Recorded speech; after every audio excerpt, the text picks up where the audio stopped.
Salut tout le monde, c'est Sneakit Salut, c'est Proust. pour la Marvel JCE TV.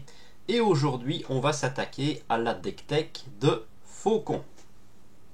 Alors, le Faucon nous vient en bleu avec un renfort pour l'archétype aérien. C'est le premier deck que je vais vous présenter ici.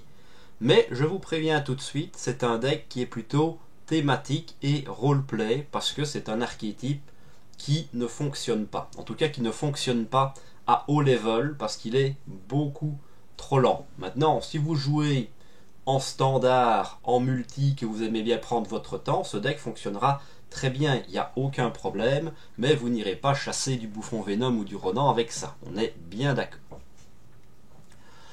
Alors, une des belles cartes qu'on a rajoutées à l'archétype, c'est évidemment Escadron de vol, qui nous permet d'augmenter la quantité de créatures qu'on peut avoir sur le terrain, ce qui est toujours appréciable, et de redresser un allié à chaque fois, enfin, quand on va jouer une carte aérienne une fois par tour.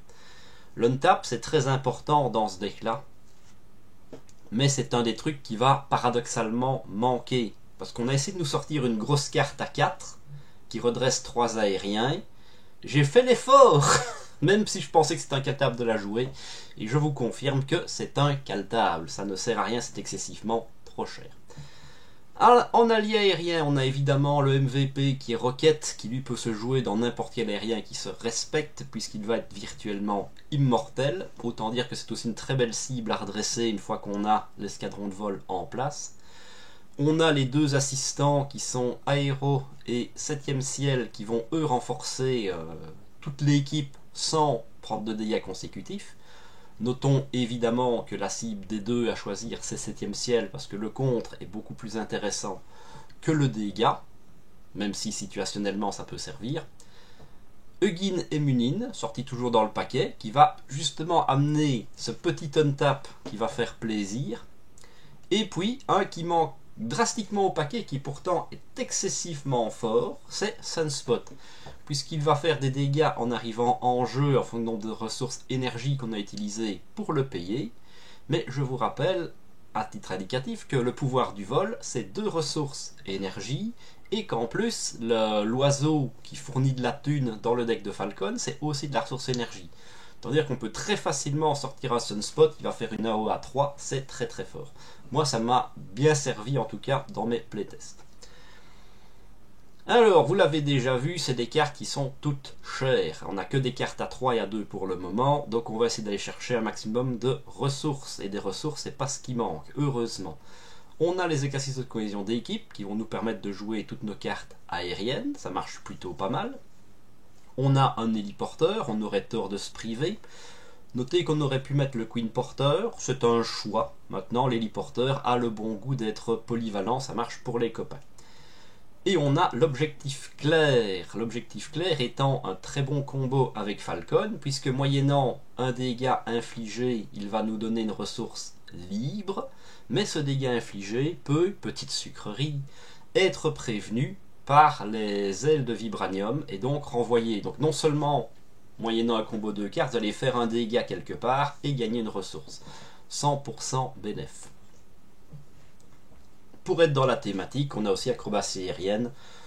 C'est pas la meilleure carte, c'est complètement une carte roleplay. J'aurais apprécié personnellement qu'elle soit un buff permanent, alors que là c'est que pour une utilisation, ce qui est un peu dommage, c'est son point faible. Mais c'est versatile, si j'ai besoin d'attaque, ce sera de l'attaque, si j'ai besoin de contre, ce sera du contre, etc. Vous m'avez compris. Et puis Tu la peux la, seule... Ah, pour tu peux la, tu peux la donner à Cannonball aussi, hein. Faut pas oublier que c'est aussi Oui, oui, l'avantage ça marche de. aussi aux alliés, ça c'est vrai. Très juste, très juste. Et la meilleure carte aérienne de type sort, on va dire, contrairement aux alliés, c'est supériorité aérienne, qui a le bon goût de faire des dégâts faciles, mais moyennant d'avoir du peuple. Le seul défaut de cette carte, et ça la rendrait peut-être beaucoup trop forte, c'est qu'on ne peut pas cibler la même bestiole et faire, j'ai 4 alliés, je vais faire 4 x 3 à la même cible. Ça reste quand même une bonne carte, et une carte assez facile à jouer, contrairement aux autres cartes bleues.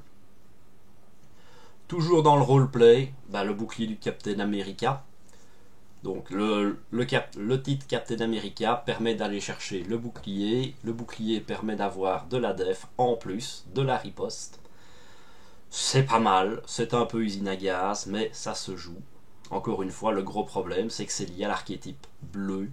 Et bah, vous allez le voir, c'est pas vraiment en bleu qu'on a envie de jouer le plus possible le faucon.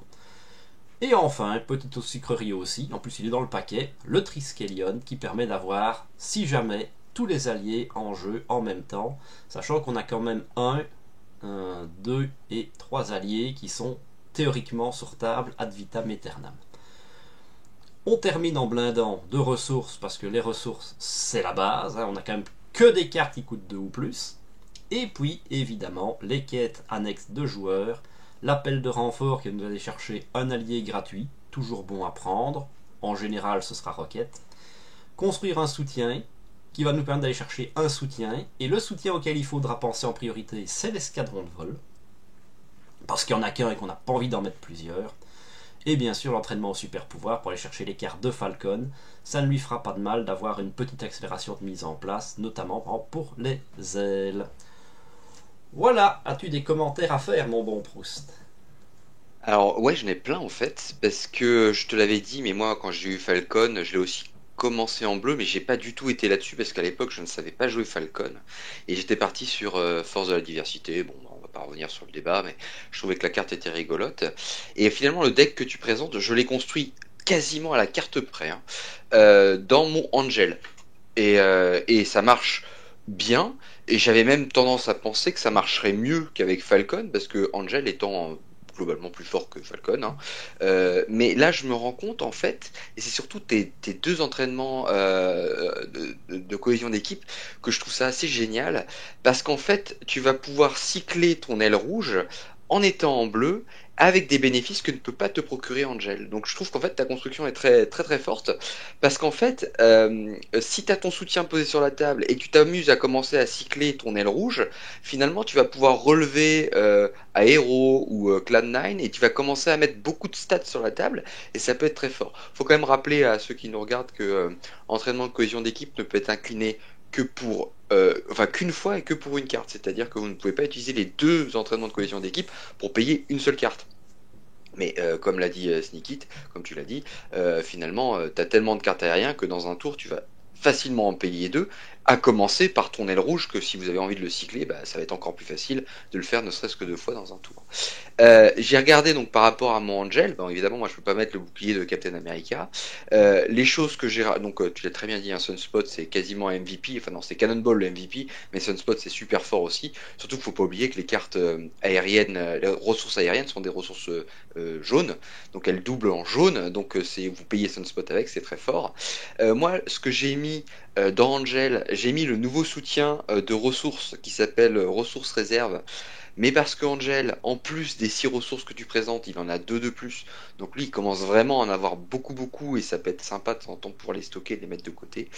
Et moi, j'aime pas trop le Triskelion. Dans le sens, enfin, j'aime bien cette carte évidemment, hein, comme tout le monde. Mais ici, je trouve que tu vas trop t'échiner à essayer de mettre tout le monde. Et je pense que quand tu as 3 alliés, c'est déjà largement suffisant. Donc voilà, mais après je la remplacerai par quoi, je sais pas trop, puisque Tu peux moi mettre le ma Queen construction Porter, c'était hein, sur... ça marche. Pardon? Tu peux mettre le Queen Porter, ça marche, t'as des Par ressources exemple, en oui, plus, mais par exemple. Mais disons que moi la différence après qu'Angel va faire par rapport à ton Falcon, c'est que lui va aller chercher des cartes X-Men qui sont quand même assez costaudes et qui vont pouvoir l'aider aussi dans sa mise en place. Mais sinon globalement y a rien à redire. Et en effet, euh, euh, supériorité aérienne, qui est la carte centrale hein, de ce genre de deck, c'est très fort. Je dirais même que c'est déjà très fort quand il y a un seul sbire en jeu. Vous êtes tout seul, il y a un seul sbire en jeu, c'est déjà intéressant. Sinon, ça se joue pas, on est d'accord, mais ne serait-ce que dès qu'il y a un sbire en place, ça se joue très facilement, ça coûte pas cher. C'est doublé par vos cartes ressources aériennes, il n'y a pas de problème, ça marche très bien. Et en plus, ça te demande rien, ça te demande juste d'avoir des cartes aériennes, ça te demande pas de les incliner ou faire ce genre de choses. Mais ouais, non. Et moi, pour le coup, mais parce que c'est ma vision solo, il est évident que je préfère le Queen Carrière à l'héliporteur. Mais tu l'as très bien dit, l'héliporteur devient une courbe de croissance plutôt importante au fur et à mesure que tu augmentes le nombre de joueurs qui jouent avec toi. À la différence du Queen Carrière qui, lui, est vraiment un truc d'égoïste. oui, c'est ça. Puis voilà, donc ce deck-là n'a pas la prétention d'aller chercher les meilleurs scores possibles, ça n'atteindra pas les niveaux d'un Maria Hill, clairement. En fait, son problème, c'est vraiment la mise en place. Une fois que vous êtes en place, comme tous les, comme tous les decks Marvel, tu me diras, bah, la partie est pratiquement gagnée, tu vas juste rouler dessus et dérouler ton jeu. Ici, bah, il va falloir plus de tours à ce deck pour être en place que d'autres decks. C'est comme ça qu'il rend un peu plus lent. Mais ça reste totalement abordable. Et j'avais envie, parce que c'est des cartes comme ça, toutes les cartes aériennes bleues, je ne les avais, pour ainsi dire, jamais jouées, parce que ça ne marche pas. Et c'est le problème. Voilà, en général, les cartes, on va dire les cartes sortent sur les alliés aériens, on en a plein, mais on les aime plutôt pour leur fait que ce soit un allié que pour que ce soit aérien en général. Mais globalement, toutes les autres cartes bleues qui jouent sur l'aérien, y compris les nouvelles qui sont sorties dans Falcon, ne sont pas bonnes. C'est quand même assez triste. Pas vraiment d'accord avec toi, hein. Je pense que je vais jouer ce deck, je vais essayer, parce que je vais, à mon avis, le reconstruire comme ça. Je pense qu'il est plus fort que ce que tu n'imagines, hein, parce que Falcon, en fait, il a besoin de setup pour être de plus en plus fort, mais dès le début, il défend quand même assez bien. Et si tu jouais le rouge au début, quand tu as du mal à te mettre en place, pour enlever comment dire, la pression que te met le gros boss expert en début, finalement, tu vas quand même réussir à trouver un peu de temps pour te mettre en place. Alors, je dis pas que tu vas rouler dessus, je dis pas non plus que ça va être très rapide, mais je pense que tu peux aller chercher du gros tonton avec ça, il n'y a pas de problème, hein. Parce que tu as vraiment de quoi gérer les sbires, et avec tes alliés posés, tu commences à avoir des stats de contre assez suffisantes pour quand même un peu rouler sur la partie. Oh mais moi je veux bien, moi je suis honnête, je ne vends pas des decks comme étant la 9ème merveille du monde. Mais Non, si non, toi mais je tu, pense que si c'est toi plus tu le fort que ce que valides tu dis. complètement, tu dis qu'il est très bien, je vais pas dire le contraire non plus. Après, Je pense j'ai quand qu'il est même un plus petit fort que peu de tu niveau de n'imagines. deck building, j'ai quand même pas mis tout et n'importe quoi. Mm. Non, non, mais moi je vais essayer sur du gros et je pense que c'est pas si déconnant que ça. Je pense que ça, c'est vrai qu'il est lent, hein, je dis pas le contraire. C'est vrai qu'il met du temps à démarrer, Mais Falcon, mais ça c'est le niveau Falcon, tu vois, c'est Falcon qui de base est lent à démarrer, je trouve. oui, mais Falcon n'est pas non plus une entrave à gagner du contre des gros méchants. Donc en fait, il suffit juste de trouver son tempo avec lui. Et oui, n'espérez pas être setup en 3 tours. Ça, on est bien d'accord. Mais il n'a pas besoin d'être setup pour commencer à avancer dans la partie. Non, non, mais moi, je pense que c'est très bien. Et je te dis, voilà, je changerai rien, je pense. Si j'enlèverai le Triskelion pour mettre, comme tu l'as dit, le Queen Porter.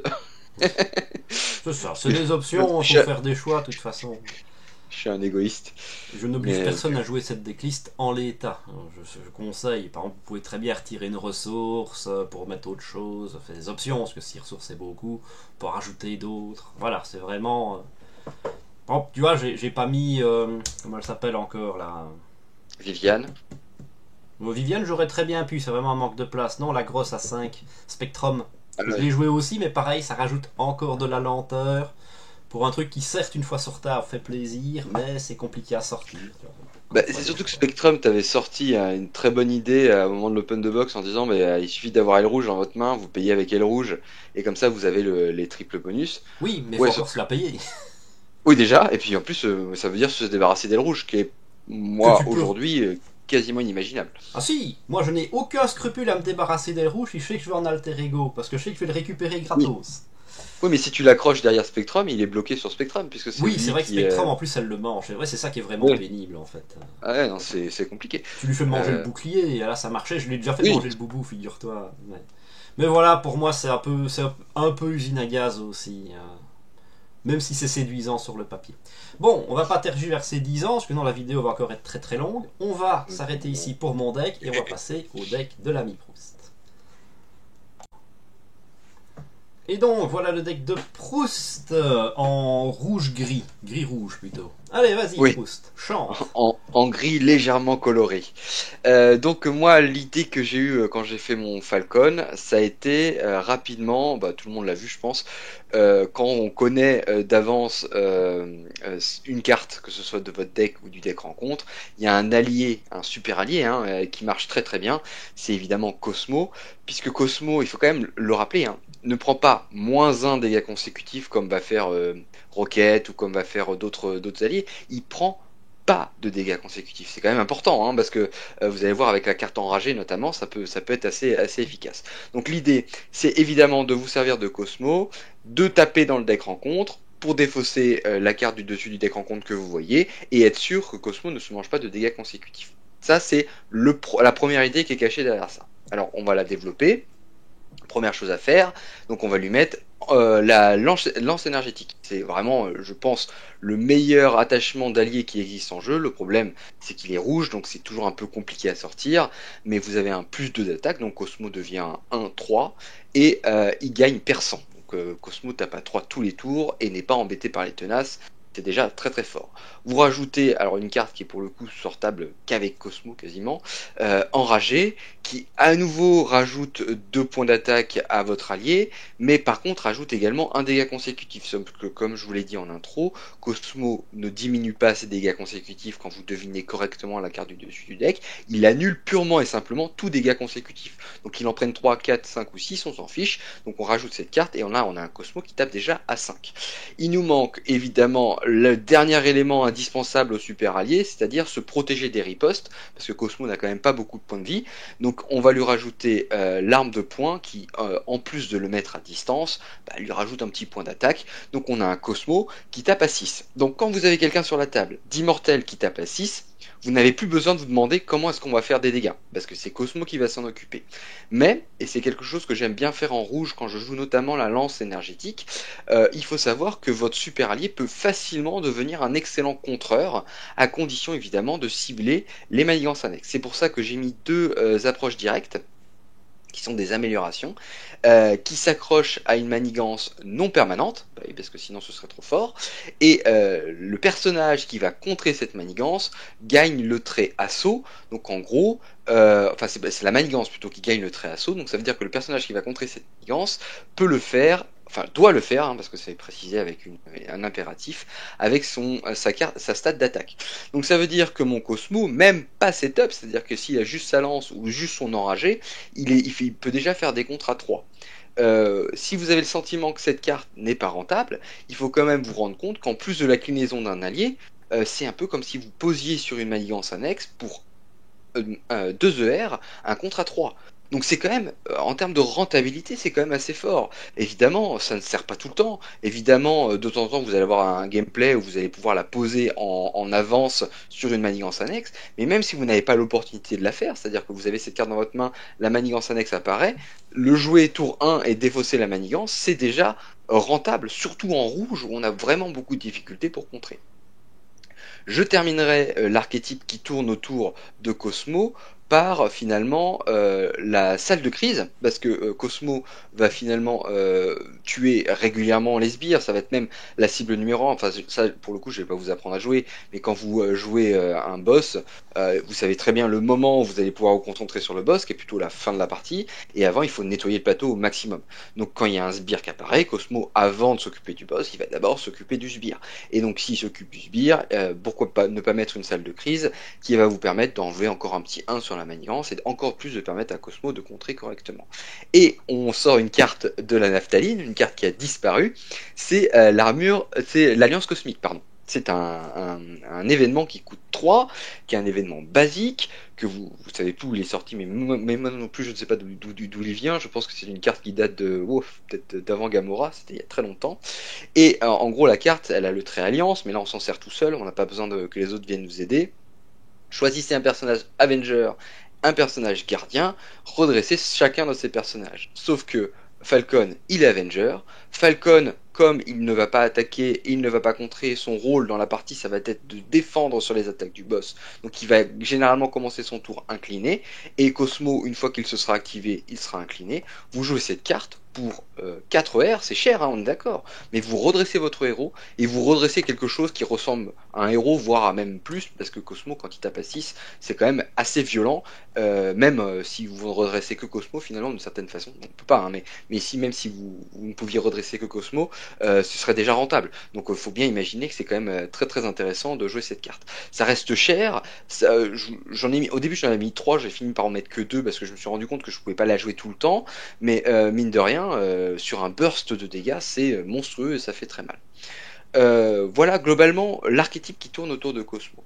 On ajoute à cet archétype l'archétype que j'appelle Falcon, donc c'est tout ce qui tourne autour de Falcon et de sa mécanique. Parce que moi, je l'avais dit, je l'ai dit dans la vidéo de Sneak It, j'ai appris à jouer Falcon. C'est-à-dire qu'au début, je jouais pas très bien, je jouais sur sa mise en place et j'avais pas compris l'importance de Aile Rouge. Aujourd'hui, quand je joue un Falcon, Aile Rouge, il arrive tour 1 et il ne quitte plus jamais la partie, sauf comme l'a dit Sneak It, éventuellement quand je vais faire un switch en alter ego, dans ce cas-là, je peux me permettre de le consommer comme une ressource parce que je sais que je vais pouvoir le récupérer très rapidement. Mais l'idée, c'est d'avoir Falcon tout le temps en jeu. Et alors, comment ça fonctionne? C'est simple. Vous voyez la carte du dessus du deck rencontre. Si c'est un 3, vous consommez votre aile rouge tout de suite et vous le repayez derrière. Si c'est un 2, essayez de calculer s'il vous reste les moyens de refaire rentrer aile rouge pour voir si c'est rentable, et surtout si c'est un 2, essayez surtout de vous en servir sur un contre, parce que c'est quand même sans doute beaucoup plus rentable de faire revenir aile rouge pour un 2 de contre que pour un 2 de dégâts. Mais de temps en temps, ça peut être utile aussi de faire 2 de dégâts. Si c'est un 1, et ben c'est pas grave, c'est là que Cosmo revient dans la partie, parce que c'est typiquement à ce moment-là que Cosmo va s'activer. Pourquoi est-ce que je dis ça? Parce que finalement Cosmo est le MVP de la partie, mais il n'est pas du tout la priorité. Cosmo il va s'activer, parce que finalement on s'en fiche vraiment du moment où il s'active, il va faire très mal, mais il va s'activer au moment dans l'interstice où aile rouge n'a pas vraiment envie de s'activer, c'est-à-dire sur les petits boosts, pour que Cosmo le consomme justement, sans prendre de dégâts, et faire avancer la mécanique. N'oubliez pas aussi quand vous jouez aile rouge, que quand vous payez aile rouge pour le faire revenir en jeu, vous pouvez défausser la carte du dessus du deck rencontre, parce que c'est une carte aérienne, et donc c'est un des pouvoirs de Falcon, et ça peut être l'opportunité de, pareil, de gérer un petit peu ce qui se passe au-dessus du deck rencontre pour avoir quelque chose d'intéressant. Si aile rouge est posée sur la table et que la carte boost n'est pas intéressante, ou que la carte boost est quelque chose que vous voulez prendre, ça peut aussi être aussi un cas de figure comme ça, n'oubliez pas d'incliner aile rouge pour faire des dégâts, et c'est là qu'on a acrobatie aérienne. Acrobatie aérienne va permettre à aile rouge de faire non pas un, mais 2 de contre ou 2 de dégâts, si, encore une fois, vous ne vous en êtes pas servi vous pour défendre et augmenter votre stat de défense. Ensuite, j'ai mis donc classiquement le Queen Porter, parce que je vous l'ai dit, moi quand je joue Falcon, je préfère jouer le Queen Porter que l'Heli-Porter, mais ça c'est vraiment des pures raisons solo par rapport au multi. Évidemment, qu'en multi, l'Heli-Carrier est plus intéressant. Et l'entraînement de cohésion d'équipe, s'il y a un seul générateur de ressources à mettre dans un deck, c'est toujours celui-ci, parce que la plupart de vos cartes sont des cartes aériennes, et donc c'est vraiment l'un des générateurs de ressources qui va être le plus efficace. Bon, évidemment, le Queen Porter est plus efficace parce qu'il marche tout le temps, mais il coûte plus cher aussi. Donc c'est vraiment une carte assez importante et que vous allez jouer notamment pour cycler votre aile rouge, qui a le trait aérien. Je terminerai par les alliés. Alors c'est des alliés un peu particuliers. Star-Lord. Alors Star-Lord, j'adore. C'est pas forcément un excellent allié, mais Star-Lord est vraiment ici dans la mécanique d'aile rouge et de Falcon, parce que Star-Lord, quand il rentre, il vous attribue une carte rencontre, et une fois que vous avez Star-Lord en jeu, on a quand même un allié hyper solide pour ce prix. Ça, il y a personne ne dira le contraire. Sauf que ça peut être très bien, ça peut être l'opportunité de rentrer Star-Lord au moment où il y a une carte rencontre qui n'a pas un boost intéressant et qui n'est pas extrêmement méchante. Comme ça, vous l'attribuez, vous savez ce que vous attribuez, d'une certaine façon, vous avez un contrôle sur la dangerosité de Star-Lord, et en plus, ça peut vous permettre derrière d'activer le rouge de manière plus efficace. Mais vous avez même l'opportunité derrière d'utiliser votre amélioration ou soutien, je sais plus, cette carte à jetons là, qui vous permet éventuellement d'annuler les cartes rencontres. Bah, si vous avez réussi à récupérer un jeton ou plusieurs jetons, vous pouvez très bien, au moment où Star-Lord entre en jeu, bah, vous attribuez une carte rencontre, vous pouvez très bien l'annuler avec votre soutien, ça marchera aussi très très bien. Et Star-Lord à distance. Oui, c'est ça, il a distance. C'est bizarre parce que le héros a perçant et lui il a distance. C'est vraiment pas tout à fait logique. Mais bon, c'est quand même. Ça veut dire que ces 3 activations pour les faire très facilement. Ensuite, on a Rocket. Bah, Rocket, c'est facile. Le seul gros défaut que je reproche à Rocket, c'est qu'une fois que vous avez posé Cosmo et une fois que vous avez posé Aile Rouge, que je vous dis qu'il ne quitte pas la partie, si vous posez Rocket, vous avez plus grand chose, vous ne pourrez plus mettre les autres alliés. Alors, c'est pas forcément grave parce que Falcon défend, donc il n'y a pas besoin non plus d'avoir plus d'alliés que ça. Mais disons que des 3 que j'ai cités, c'est le moins important. Mais évidemment, Rocket, c'est gratuit à chaque fois qu'il s'active et c'est quand même très fort. On ajoute enfin la guêpe. Alors la guêpe, elle est surtout là, encore une fois, pour l'approche directe aussi. La guêpe, vous la payez avec des ressources jaunes, elle gagne des PV, et elle a quand même 3 d'attaque, ce qui est extrêmement rare sur un allié tour 1, d'avoir 3 d'attaque pour un dégât consécutif. Et si en plus vous arrivez à mettre une approche directe sur une manigance annexe par exemple, ça vous fait un contre à 3. C'est quand même archi solide pour la guêpe. J'adore faire ce combo là, ça marche super bien. Mais justement, pour vraiment rentabiliser l'approche directe, j'ai mis le camp d'entraînement. Le camp d'entraînement, en fait, il coûte un peu cher et il faut trouver ce moyen de se payer. C'est pour ça que construire un soutien est présent, parce que construire un soutien va essayer de tutorer. Alors, en vrai, si vous allez construire un soutien tour 1, vous allez toujours préférer poser le Queen Porter ou poser le Queen Porter. En fait, ce sera votre priorité avant le camp d'entraînement. Mais comme le Queen Porter, quand vous allez l'avoir en main, vous allez avoir tendance à payer assez vite, il n'est pas impossible que construire un soutien arrive plus tard, et dans ces cas-là, c'est le camp d'entraînement qui devient la cible. Encore une fois, le camp d'entraînement, c'est sans être un sucre, c'est quelque chose qui vient fluidifier la mécanique, parce que tous vos alliés se retrouvent avec un plus 1 d'attaque. Alors on l'a vu, Cosmo a 7 d'attaque ou a 6 d'attaque, on s'en fout. Enfin, non, on s'en fout pas, c'est rigolo, mais, mais encore une fois, c'est pas le but. Par contre, faire passer un Rocket, un Star-Lord à 3 d'attaque sur éventuellement une approche directe, ça fait des contre à 3. Donc ça peut être très très efficace, et ça peut là on parle du contre, mais ça peut aussi être une source de dégâts considérable sur une fin de partie, ça peut être très très fort. Et je crois que j'en ai presque terminé. Oui, il y a les ressources, il y a énormément de ressources dans ce deck, c'est normal, parce que maintenant quand je joue un Falcon, je mets énormément de ressources, un maximum, pour justement avoir à chaque fois la possibilité de cycler mon aile rouge 2, 3, voire 4 fois dans un même tour. Donc les doubles ressources aériennes sont là pour ça, les doubles ressources sont aussi là pour ça. Attention, le pouvoir de chacun d'entre nous ne marche pas pour aile rouge, mais là vous faites le calcul, on l'a vu en introduction. Il y a très très peu de cartes rouges, énormément de cartes grises, des cartes grises qui coûtent assez cher, sans coûter non plus une fortune, elles coûtent souvent quand même au minimum 2. Donc ces deux pouvoirs de chacun d'entre nous peuvent entrer. Je crois que ce deck fait 42 cartes. Si je voulais vraiment l'optimiser, je retirerais un pouvoir de chacun d'entre nous, parce que finalement c'est un peu anti-synergique avec aile rouge. Et une fois que vous avez payé vos alliés ou finalement le deck thinning va faire que cette carte va être de moins en moins intéressante, puisque la plupart des cartes grises que vous allez payer sont des cartes sont des cartes qui vont rester sur la table, puisque ce sont des alliés quasiment immortels ou des soutiens ou des améliorations. Il n'y a que l'événement qui peut être intéressant à payer avec ça. Et le sucre final, ça c'est vraiment la 41e carte, c'est faire face au passé. Cette carte est rigolote parce que le Némésis de Falcon n'est pas extrêmement dangereux, c'est l'homme serpent, c'est ça. Et en plus, ça vous permet de vous redresser, ce qui est quand même, voilà, c'est quand même très sympa. Alors il a un coup rapide, ce qui est un peu pénible, mais deux choses. La vipère rentre en jeu, il vous tape dessus, donc vous prenez 2 dégâts, mais encore une fois, vous êtes relativement solide. Même si vous êtes incliné, vous pouvez vous supporter vos 2 dégâts. Ça peut nettoyer le dessus du deck rencontre. Ça peut être encore une fois une solution pour vous permettre de faire un beau contre réussi avec aile rouge si jamais la carte du dessus du deck n'est pas intéressante et que vous n'avez rien d'autre à faire. Mais surtout, ça permet à Falcon de se redresser et de piocher 3 cartes. Falcon défendant à chaque tour, vous n'avez pas beaucoup de moyens d'untap, vous n'en avez même quasiment pas, en fait, vous n'en avez pas d'ailleurs. Si, vous avez les cartes signature de Falcon qui vous permettent de temps en temps de ne pas vous incliner, mais voilà, c'est aussi un moyen éventuellement de faire un burst de contre, hein, pas de dégâts parce que vous ne pouvez pas attaquer le boss, mais ça peut être le d'aide au setup qui d'une certaine façon peut quand même vous aider à avancer. Ça c'est vraiment, si vous aimez pas jouer faire face au passé, vous l'enlevez, il n'y a aucun problème. Voilà, je crois que j'ai fait le tour. Oui, pas mal, encore une fois. Moi, je ne me mettrais pas l'ombre du faire face au passé, mais c'est juste parce que je n'aime pas cette carte, mais... Je comprends.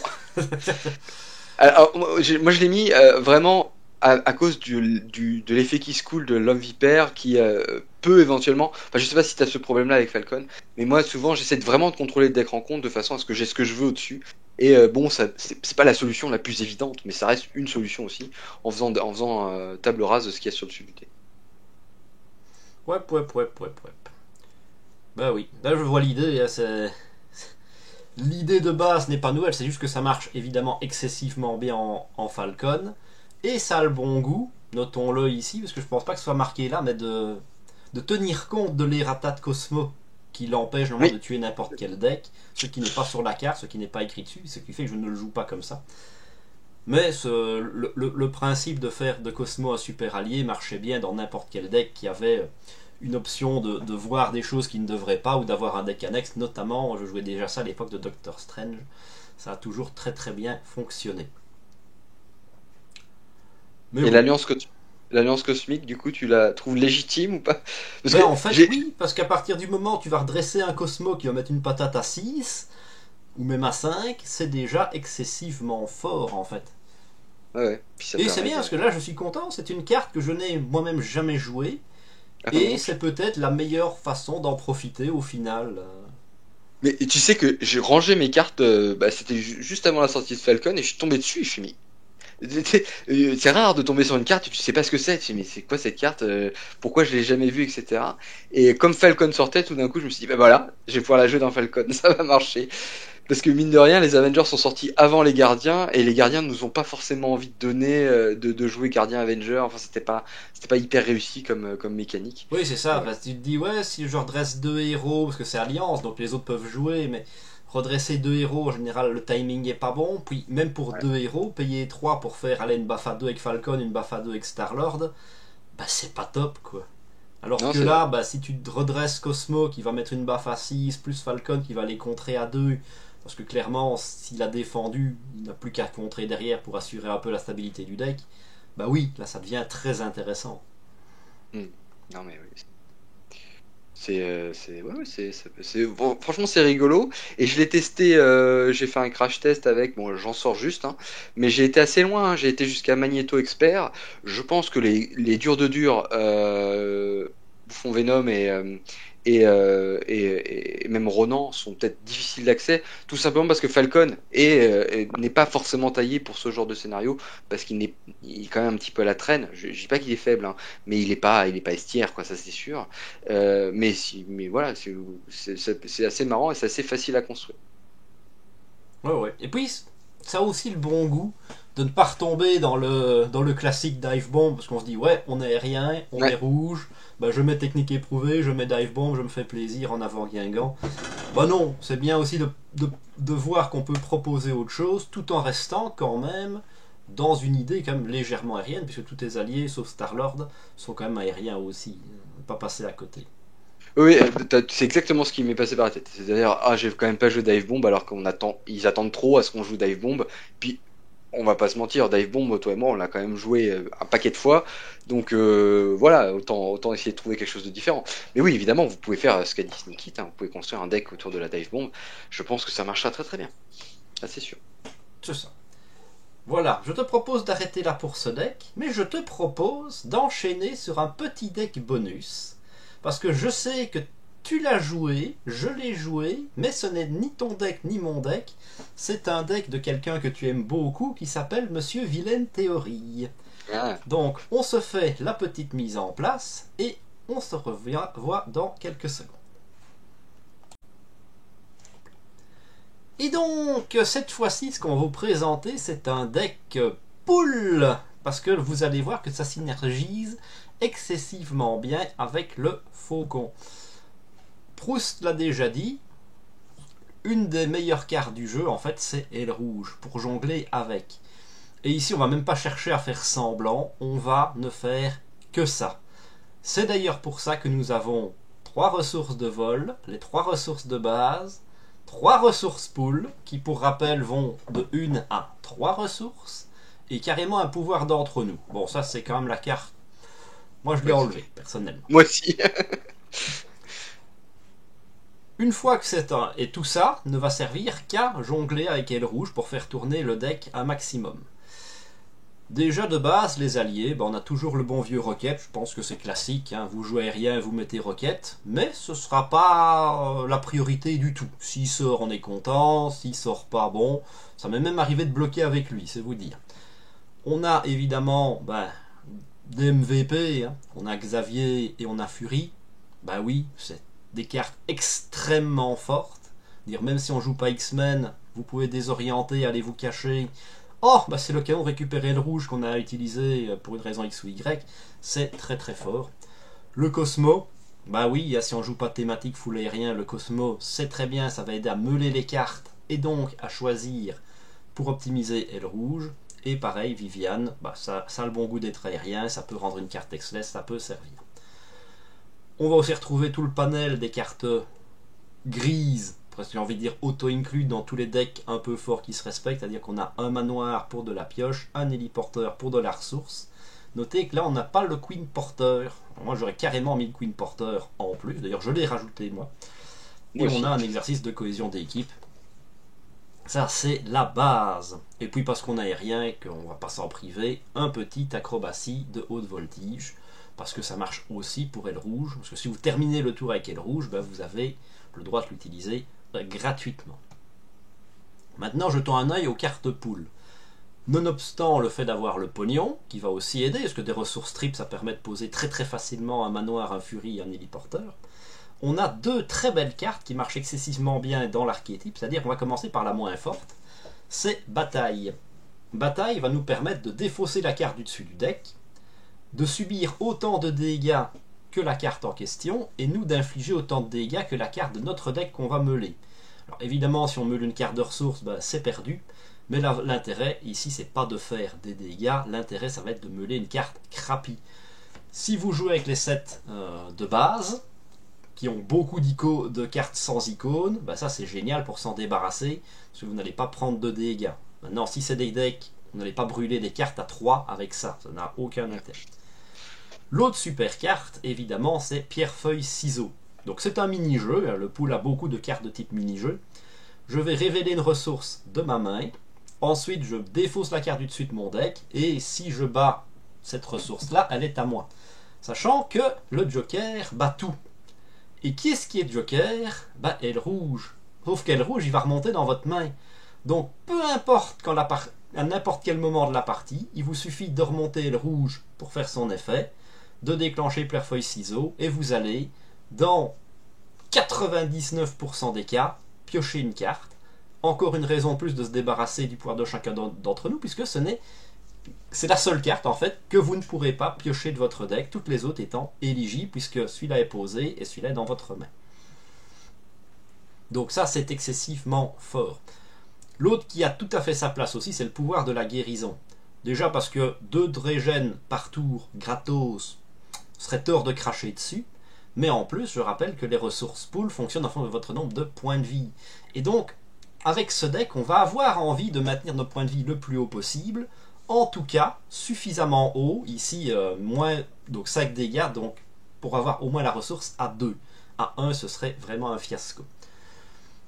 Et puis il a choisi de mettre des cartes, d'autres cartes pool un peu rigolotes, ça peut se justifier, ça peut s'améliorer aussi.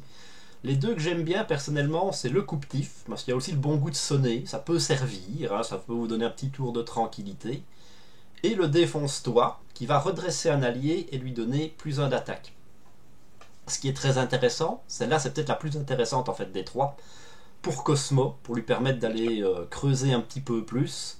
Mais pourquoi pas, si vous avez une urgence de contre, par exemple, redresser un Xavier ou un Fury, puisque eux vont pouvoir se permettre d'aller plusieurs fois au charbon sans mourir.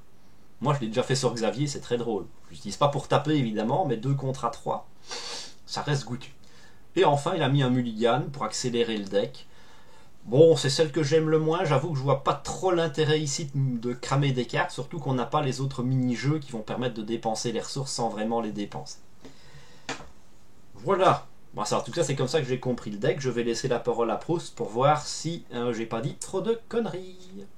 Ah non, non, mais c'est exactement comme ça que j'ai perçu le deck aussi. Tu l'as dit, ce qui est complètement superfétatoire dans le deck, ce sont ces événements, sauf Get Reggie, là, donc, comme l'a dit Sneaky, c'est en fait votre cible pour cette carte, c'est Cosmo, parce que ça vous permet une deuxième fois de contrôler le deck rencontre, encore une fois, dans l'optique de jouer aile rouge un maximum de fois. En fait, vous visez les 3 et les 2 avec aile rouge, et tout le reste, vous allez vous servir du kit de Falcon et éventuellement des cartes roses pour vous débarrasser des cartes qui vous embêtent pour que aile rouge soit le plus rentable possible. Moi, donc j'ai construit un rose aussi. Ce que j'ai changé, en fait, on l'a dit au fur et à mesure, j'ai rajouté évidemment le Queen Porter, en plus de l'héliporteur, donc j'ai les deux ressources, mais parce que c'est extrêmement fort. Comme vous allez jouer aile rouge 3 à 4 fois, ces générateurs de ressources, ils vont vous servir à ça aussi. Là, je sais pas pourquoi il l'a pas mis, le Morpion. quand tu joues rose et que tu veux jouer les triples ressources, donc on peut résumer quand tu joues rose de manière générale, tu dois mettre le morpion, parce que le morpion est souvent la différence qui te fait passer à -5, +5 de dégâts, et qui vous permet de récupérer cet argent directement sur vos triples ressources. Donc moi le morpion je le mets toujours, pas du tout dans l'optique de faire des dégâts, mais dans l'optique de, bon bah t'entends, il me reste une ressource en main, je vais pas faire remonter le rouge, parce que le boost est pas intéressant, et ben je me la mets dans mon morpion, ça me permet de regagner un peu de points de vie, et sachant que je crois qu'en plus c'est pas marqué, mais le morpion, tu soignes qui tu veux, hein. Donc tu peux très bien soigner, je sais pas moi, un roquette qui a pris un dégât consécutif parce que t'avais pas que des cartes aériennes ou ce genre de choses. Ça peut être assez malin. Et pour le coup, l'oubli de Villain Theory, et pour le coup c'est un vrai oubli parce qu'il l'a dit dans les commentaires de son deck sur Marvel CTB, c'est qu'il a pas mis accroche-toi à ton slip. Alors que le problème de Falcon, c'est quand même de se redresser. Et le seul archétype, la seule couleur qui te propose une carte qui reste tout le temps en jeu, qui te permet de te redresser à tous les tours, bah, c'est le rose. Donc c'est quand même dommage de ne pas avoir saisi l'opportunité de te redresser. Donc moi j'ai mis accroche-moi à ton slip évidemment, mais j'ai enlevé le mulligan, le coupe-tif, et puis voilà, je crois que c'est globalement ce que j'ai fait. Je sais pas, toi t'as fait quoi par rapport à ça? Je regarde, non mais oui c'est ça. Je cherchais le nom du morpion pour essayer de le générer, mais C'est ça, et j'ai cela, retiré la double ressource, zut, la double ressource grise, ouais, parce que comme tu l'as dit, je l'ai retiré aussi. le seul truc que ça, alors c'est vrai que ça peut accélérer ta mise en place quand ça tombe au bon moment, mais en vrai, si tu la chopes sur ton pierre feuille ciseau, t'es quand même dégoûté. Donc voilà, et puis c'est pas vraiment utile, ça rentre pas dans la mécanique en fait de L rouge. Donc. Mais après c'est logique qu'il l'ait mis, il a beaucoup de cartes à deux. Oui, mais il a Mais aussi ça, des ressources triples, donc oui, oui. Mais ça, c'est très fort, hein. Je vous le dis tout de suite. Ce deck marche très très bien et est vraiment très puissant, vous allez voir. ah oui, Et et très drôle à jouer. Et pour une fois, tu mets pas le pool comme ça juste pour te faire un kiff. Il y a un vrai intérêt à jouer pool. C'est pas juste une grosse blague. et pareil, je pense que la meilleure façon de le jouer ici, c'est d'essayer quand même d'incliner Falcon le plus souvent possible. Alors là, vous avez quand même des trash mobs, hein, puisque vous avez Nick Fury, Xavier, même Viviane, hein, sont des alliés hautement sacrifiables. Mais n'hésitez pas à défendre avec Falcon, C'est ça, parce que protéger les points de vie le plus possible, surtout tant que vous n'êtes pas en place. exact. Après, si dès le Et, tour 1, t'as le timing pour poser facteur de guérison, évidemment, c'est pas la même. et non, ça c'est sûr. Ça c'est sûr. Et voilà, si vous jouez pas rose, c'est une très bonne façon de le faire. Et une très bonne façon, moi c'est avec ce deck que j'ai découvert comment jouer Falcon. Parce qu'en fait c'était marqué en gros, hein, comme le port salut, c'était. Bon, alors tu jouais le rouge, tu jouais le rouge, tu jouais le rouge, tu jouais le rouge. Ok, bon on va voir comment ça marche. Et comme j'ai vu que ça marchait très bien, je me suis dit bah je vais essayer de transposer ce gameplay avec les autres couleurs. Et ça a marché aussi. Yep. Mieux que ce que j'avais fait jusque-là. Alors attends, c'est vrai qu'il y a un autre truc à dire intéressant aussi, mais je sais pas. Je les vois pas. Je ne trouve pas où sont les cartes poules, elles sont peut-être pas bien implémentées dedans. Je pensais qu'elles seraient avec les Nemesis, mais pas du tout. Après, je vais pas générer le deck du méchant, donc ça fout peut-être la merde aussi. Mais en fait, bon, je sais pas, on va le créer. Hop, tout. Créer de carte. Alors, ce brave Dreadpool. Ah oui, oui, exact. Parce que ça, c'est quand même intéressant aussi d'expliquer ce petit tricks là. Bon, tout le monde setup, ça foutu le camp, mais c'est pas grave. Donc, évidemment, quand on joue en pool, la subtilité, c'est qu'on a une deuxième obligation, en quelque sorte, dans le deck du vilain, qui va faire venir toute la série des cartes pool, enfin, méchantes pool, dans le deck du vilain. Bon, déjà, on peut facilement la contrer, puisque si vous la voyez, ben, vous pouvez la brûler sans aucun problème, on joue quand même le faucon. Mais imaginons que, pas de bol, c'est soit quand même sorti, ce qui en multi a plus de chances d'arriver qu'en solo. En solo, c'est presque impossible si vous jouez bien. Ben, Dreadpool va débarquer, et Dreadpool est une saloperie mortelle, puisque chaque fois qu'on le bute, il revient en tant que carte de rencontre. Mais, comme il faut se l'attribuer, si vous avez joué avec la carte du faucon, qui permet de se débarrasser d'une carte de rencontre, en tout cas d'en s'en attribuer une pour plus tard, grâce à cette carte-là, une fois que vous avez tué Dreadpool, vous pouvez l'annuler en tant que carte de rencontre et ne pas le prendre, et donc vous débarrasser d'un des problèmes, on va dire, du fait de jouer Pool. Surtout qu'après Deadpool, quand il apparaît sur le dessus du deck, c'est quand même un 3 de boost, donc il n'y a aucune raison que vous le consommiez pas avec le rouge. Il Et reviendra voilà. pas, c'est ça que je veux dire. C'est ça. Ben voilà, on a fait tout le tour. Là, vous avez déjà largement de quoi vous faire plaisir. 3 builds possibles. Sachant que, en vert, c'est aussi très obvious de construire un faucon, ça marchera bien. Et là, il n'y aura pas de problème d'untap, ce qui est quand même plutôt cool. Puis voilà, comme d'habitude, si vous avez aimé, n'hésitez pas à lâcher le petit pouce bleu, à nous donner vos remarques dans les commentaires, on est toujours là pour vous lire et pour vous répondre, et à vous abonner pour ne pas manquer les prochaines vidéos. Sur ce, je vous dis à la prochaine. Ciao.